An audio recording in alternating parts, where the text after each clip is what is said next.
Hola a todos y todas, qué rico saludarles y abrazarles y poder entrar a la cuarta clase de nuestra tremenda y maravillosa jornada acerca de los evangelios sinópticos y el libro de los Hechos. En la cuarta clase vamos a entrar al mundo de la iglesia primitiva. Ya hemos conversado sobre la tradición sinóptica, el por qué es importante estudiar los tres primeros evangelios de forma paralela. Hemos hablado de el Jesús histórico y de su interpretación en un contexto apologetista, racionalista. Y la clase pasada estuvimos hablando de la Palestina del primer siglo, del contexto donde surgen los sinópticos. Hemos hablado sobre Roma, sobre la helenización, la cultura greco-latina, la secta religiosa de los tiempos de Jesús y algunas cosas que influenciaban en la exégesis y la hermenéutica del texto neotestamentario. Y en la cuarta clase vamos a hablar sobre la iglesia primitiva, sobre las comunidades. Como hemos dicho, los evangelios son los últimos libros en escribirse, ya sea que tengamos una mirada abierta o liberal acerca de cuándo se escribieron los evangelios, y esta sería después del año 70, de la destrucción de Jerusalén, o una mirada conservadora en la cual nosotros nos sentimos cómodos como ITEM, donde los evangelios se escriben, ¿cierto?, entre el año 55 con Marcos y después del 60 en Mateo y Lucas. Entonces, en esa mirada conservadora, nosotros tenemos que saber que ya la iglesia llevaba aproximadamente 30 años. Ya los fundamentos habían sido puestos por los apóstoles. Cuenta la tradición que estos se dividieron el mundo geográficamente hablando y comenzaron a repartirse para ir a predicar a diferentes regiones. Y los 12 se dispersan, pero queda un grupo sólido en Jerusalén, y siendo uno de los grandes líderes, ninguno de los apóstoles, sino el hermano de Jesús, Jacobo. Y es interesante porque la iglesia primitiva en Jerusalén tiene fenómenos sociológicos que influencian en el texto, especialmente en el libro de los Hechos, cuando hablamos de la elección de los diáconos.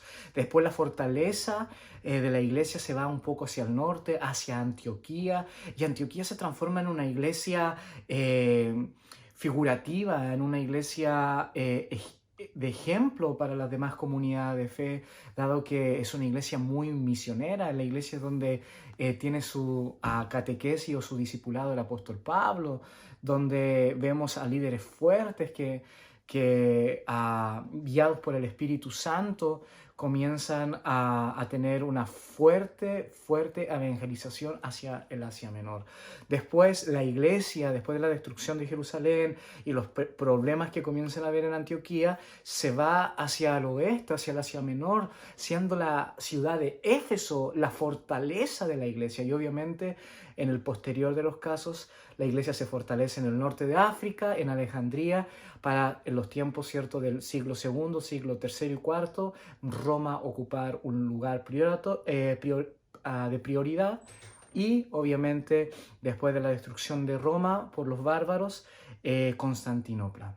Y comienza entonces, ¿cierto?, la iglesia ortodoxa. Entonces es interesante que nosotros aprendamos cuáles son los fenómenos de la iglesia primitiva, por qué surgen los escritos. Ya hemos hablado de una identidad, de la apologética, de una evangelización, pero es interesante saber de que los sinópticos son construidos en una iglesia ya establecida.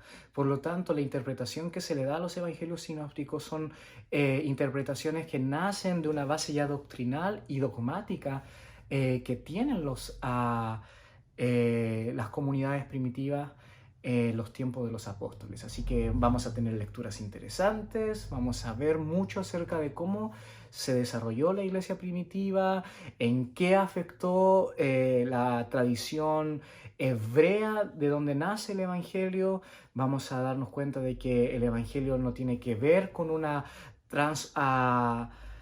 traslado de la cultura hebrea a cultura griega, sino que simplemente se toma lo fundamental de la cultura hebrea, que es interpretada o reinterpretada en el Evangelio de Jesucristo y que se ponen las bases para las comunidades gentiles o grecolatinas que nacen en los tiempos de los apóstoles, pero que en ningún caso se intenta uniformar.